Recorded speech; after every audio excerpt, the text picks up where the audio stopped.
Hindi bababa sa 6 na putok ng baril ang umalingaw-ngaw sa kalsadang ito sa Cotabato City. Pinaulanan na pala ng bala ng riding in tandem ang isang kotse. Hindi nahagip ng CCTV ang mga di patukoy na suspect. Sugatan ng 2 sakay ng kotse kabilang ang isang kawani ng city government. Isinugod sila sa ospital. Inalam pa ang motibo sa krimen. Bugbog sarado ang isang babaeng estudyante na baguhan sa taekwondo matapos ipaspar ng kanyang coach sa lalaking black belter. Hinala ng pamilya ng biktima, sinadya ito ng coach dahil sa selos. May report si Oscar Oida. Grabe po yung epekto na ginawa nila sa akin. Grabe po yung pagbugbog po sa amin. Puno ng pasa sa mukha at may gasa pa sa ilong ang 17 anyos na dalagang yan habang kinikwento ang sinapit sa training ng kanilang taekwondo team sa Jesus Lord Colleges Foundation Incorporated sa Bukawi, Bulacan. Ayon sa biktima, ipinasparing siya ng kanyang coach sa isang lalaking black belter. Yellow belter pa lang siya. Ilang araw siyang na ospital sa tindi ng kanyang inabot. Sa video ng sparring, makikitang ilang beses siyang bumagsak sa mga sipa ng kanyang kalaban.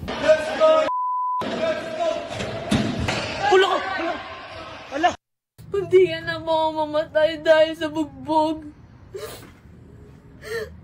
Binugbog po ako na wala akong laban. Tingin ng ina ng biktima, sinadya ng coach na mabugbog ang kanyang anak. Sinadya po dahil may gusto po siya sa anak ko. Hinahatid sundo niya yung anak ko. Biglang inaakap siya, inaakbayan. Tapos inaaya siyang kumain sa labas, magkape silang dalawa lang. Inaaya din daw siyang magsimba. Sinabi po sa akin ng kapatid ko na nagalit po si coach nung nakita yung bouquet po na dala ng boyfriend ng anak ko po. Tinaguro muna nila ang kanilang anak habang siya'y nagpapagaling. Trauma, mentally, physically, damage po. Minsan, ngayon po bumabagsak po siya. Pinapa-MRI po siya. Meron na pong naisampang kaso po, RA 7610. So yun po yung physical injuries at saka psychological abuse po doon sa bata po. Pinaiimbestigahan na raw ng pamunuan ng paaralan ang insidente at nangakong pananagutin ang may sala. Sinuspindi na rin muna ang taekwondo training sa paaralan. Oscar Oida nagbabalita para sa GMA Integrated News.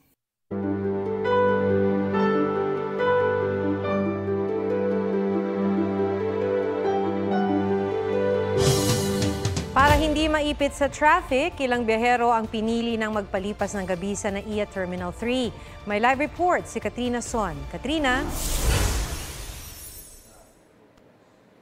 Maki, dumarami na nga ang mga pasahero rito sa NAIA Terminal 3. Bukas pa ng alas 8 ng umaga ang biyahe ni Helen Sayon pauwi ng Bacolod. Ngunit alas 6 pa lang ngayong gabi, nandito na siya sa NAIA Terminal 3. Baka sobrang traffic, kaya dito na ako matulog. Ang OFW na si Jovita Alpopera, dito na rin mag-overnight. Inano po namin na mas maaga, just in case na ma-traffic or nandito na kami. Ngayon pa lang, ilan sa mga kababayan natin na patungo sa NAIA Terminal 3 ang naipit na sa trapiko, lalo na yung mga hindi dumaan sa Skyway. Nag-adjust na po kami ng oras kasi ine-expect na po talaga namin na siguro maraming mga pasahirong aalis. Sa taya ng Manila International Airport Authority o MIAA, nasa 1 milyong pasahero ang daraan sa NAIA hanggang sa linggo ng pagkabuhay. Sa ngayon, wala naman daw choke point sa loob ng paliparan. Nakipag-coordinate na raw ang MIAA sa Skyway at Pasay LGU para maibsan ang traffic doon. Maayos naman ang operasyon ng 4 na terminal ng NAIA ngayong Martes Santo. Pero sa NAIA Centennial Terminal 2, nakaramdam daw ng paghina ng aircon sa ilang bahagi ng departure area. Meron tayong isang area sa Terminal 2 na napansin natin medyo tumaas yung temperature. So we called the attention of engineering already. I think ina-address na nila yung linis dun sa part lang na yun ng aircon. Baka may konting bara lang. Maki, paalala naman ng pamunuan ng NAIA para sa mga magpupunta rito sa airport, mas makakabuti raw kung masaagahan para makasiguro na hindi kayo mahuli sa inyong mga flight. Maki? Maraming salamat, Katrina Son. Kasabay ng agresibong pangbo-water cannon ng China Coast Guard sa resupply ship ng Pilipinas sa Ayungin Shoal nitong Sabado, pinalipad ng sobrang baba ng Chinese Navy ang kanilang helicopter sa Sandy Cay 3. Sugatan ng ilang crew ng BIFAR at marine scientist na nagsasagawa ng assessment doon. May report si JP Soriano. Nasa kalagitnaan ng Maritime Resource Assessment sa Sandy Cay 3 ang mga taga-BIFAR at mga marine scientists ng UP Diliman Institute of Biology. Nang lapitan at pangibabawan sila ng helicopter ng China. Halos 50 feet lang ang layo ng helicopter ng Chinese Navy mula sa mga Pilipino. Sa baba ng lipad, napaupo ang isang tauhan ng BIFAR at nagtakip ng mukha para salagin ang malakas na hangin. Nagtalsikan din ang mga durog na coral na ikinasugat ng ilang Pilipino. Tumagal ang insidente ng 10 minuto. Let's go, let's go, let's go! Dahil delikado, umatras ang BIFAR at bumiyahe patungong Pag-asa Island Shelter Port kung saan binigyan ng mga first aid ang mga nasugatan. Nauna nang sinuri ng mga scientists at ng BIFAR ang Sandy Cay 1 at 2 noong Huwebes. Sa inisyal nilang obserbasyon, galing sa ibang lugar ang mga patay na koral na maaaring itinambak sa mga cay o sandbar para sa expansion. Hindi na rin daw maganda ang lagay ng mga bahura at may indikasyon ng overfishing. It will be a most positive story for the Philippines if there will be a consistent monitoring. Ang tinatawag ng BIFAR na dangerous maneuvers ng China sa Sandy Cay 3 nangyari habang binobomba ng tubig ng China Coast Guard ang resupply ship ng Unaiza May 4. Kanina, pinarangalan ni AFP Chief of Staff Romeo Browner Jr. ang mga sundalo at iba pang nasugatan sa insidente.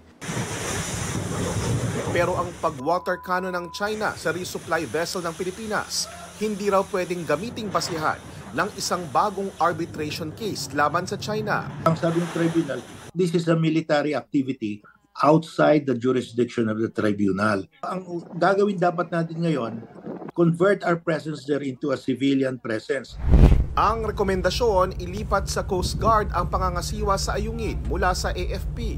At kapag hinarang pa rin ng China ang PCG, pwede nang magsampa ng bagong kaso sa UNCLOS at humingi ng danyos ang Pilipinas sa China. If we are awarded, how do we collect it? Then we just offset it against our loans to China. That is allowed. Sabi naman ng DFA, magiging consistent ang Pilipinas sa pagsunod sa international laws. We had messages of support from over 20 countries, governments, who clearly stated the importance of adhering to international law. Ayaw munang magkomento ng Chinese Embassy sa posibleng paghahain ng kaso sa UNCLOS. JP Soriano, nagbabalita para sa GMA Integrated News. Isang senior citizen ang nasawi sa pambubugbog umano ng sariling apo. May report si June Veneracion. Sa ospital, binawian ng buhay ang 81 taong gulang na si Jesus Rivera Sr. Nagtamo siya ng mga sugat sa ulo at muka matapos umanong paulit-ulit na saktan ng apong si Raymark Tanghal sa Santa Ana, Maynila. Lumabas itong lolo at nagwawala sa labas ng bahay. Nagsasalita ng mga, sabi nga natin, nagmumura doon, nagsasalita ng maganda. Lumabas itong apo niya at sunod-sunod na pinagsusuntok itong lolo, bumagsak ito. Nung bumagsak, pagtayo, tinulak na rin, tumama yung head sa matigas na bagay. At kahit na nahimatay na itong lolo, tuloy-tuloy pa rin na ginagawa ng apo niya yon. Ayon sa anak ng biktima, gumagamit ng droga ang kanyang pamangkin. Hindi rin daw ito ang unang pagkakataon na pinagbuhatan ito ng kamay ang kanyang lolo. Masakit talaga. Pakukulong namin talaga siya. Hanggat makakapatutoy sa mahukukan na. Sasampahan ng reklamong parricide ang suspect. June Veneracion, nagbabalita para sa GMA Integrated News. Half-day na lang ang pasok sa Manila City Hall at mga eskwelahan sa Maynila bukas, Holy Wednesday.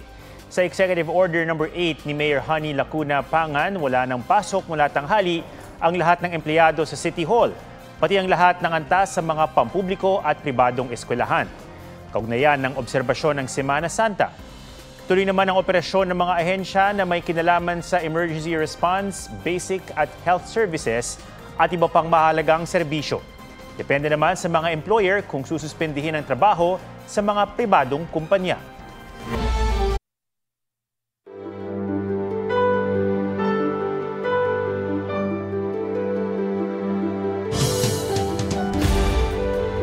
Mag-ingat po sa nananamantala sa mga bumabiyahe ngayong Semana Santa. Ilang pasahero ang nabiktima ng mga scammer na naniningil ng travel insurance. May report si Tina Panganiban Perez. Mabilis ang usad ng pila sa ticketing booth sa Batangas Port. Pero nayamot si Harry Boy dahil sa labas pa lang ng pantalan, may nagbebenta sa kanya ng insurance. May sumalubong sa amin doon na magbayad daw kami insurance. Magkano? Ito, 50 pesos. Hindi kailangan ng insurance para makapasok sa bakuran ng Batangas Port. Sa Manila North Port, may mag-ina ring na biktima ng nag-alok ng 500 peso travel insurance. Itong travel insurance ay kasama na po sa ticket po na inyong binili. May mga pasahero namang ilang gabi nang sa Batangas Port natutulog para humabol sa pagbili ng ticket. Yung pera namin, sakto, pampasahe pa uwi dun sa amin. Fully booked na ang biyahe papuntang Bacolod at Iloilo. Imbes ngayong araw, inurong naman ang isang biyahe patungong Cebu bukas. Sa Parañaque Integrated Terminal Exchange o PITX, fully booked na ang mga aircon bus, pero marami pang bakanteng ordinary bus. Inaalam naman ng LTO kung bakit hindi sumailalim sa biglaang drug testing kahapon ang dalawang driver sa PITX. Inendorso na sa Intelligence and Investigation Division ng LTO ang kanilang lisensya. Kinuha yung lisensya nila, nakalista sila, tapos nung tinatawag na, hindi na sila nagpakita. Marami ring pasaherong naka-face mask dahil sa mga naitalang kaso ng pertussis o whooping cough. Sa Davao City Overland Transport Terminal, daragdagan ang mga bus. Mula 50,000, inaasahang aabot sa mahigit 70,000 ang peak ng mga pasahero kada araw. Tina Panganiban Perez, nagbabalita para sa GMA Integrated News.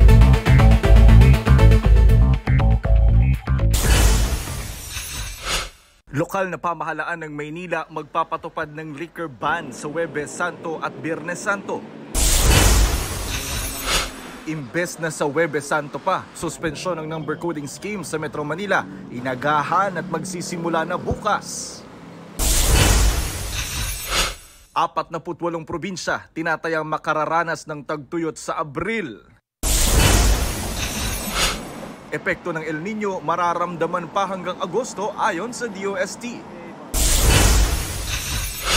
Mga OFW sa Kuwait na gustong mag-avail ng amnesty program ng Kuwaiti government, tutulungan ng Department of Migrant Workers. Jonathan Nandal nagbabalita para sa GMA Integrated News.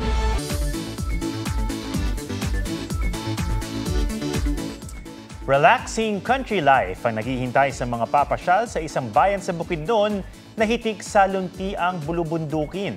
Tara sa home of the country's finest cowboys. May report si Ian Cruz. Dito sa home of the country's finest cowboys, na Bukidnon, tiyak ang magulong isip ay hihinahon. Sa payapang paligid, masusulit ang picnic kasama ang pamilya at kaibigan. Siyempre, pinagmamalaki nila magliwaliw sakay ng kabayo. Pwedeng mag-alapastol ng mga baka.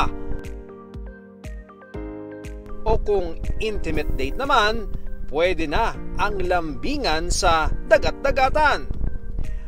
Pagmamay-ari ng lokal na pamahalaan ang kabukiran at sa halagang 100, para ka nang nasa New Zealand. May enjoy na rin ang trail at hiking papunta sa waterfalls. Saktong camping lang sa gustong mag-overnight at siguradong sandamakmak na picture ang maiuwi mo dahil saan mang anggulo ng mahigit 600 ektarya ng luntiang bukirin, hindi ka mabibitin. Ian Cruz nagbabalita para sa GMA Integrated News. Yan po ang State of the Nation. Ako si Atom Araulio para sa mas malaking misyon. Para sa mas malawak na paglilingkod sa bayan, ako si Maki Pulido. Mula sa GMA Integrated News, ang News Authority ng Pilipino. Huwag magpahuli sa mga balitang dapat ninyong malaman. Mag-subscribe sa GMA Integrated News sa YouTube. Sa mga kapuso abroad, subaybayan nyo kami sa GMA Pinoy TV at sa www.gmanews.tv.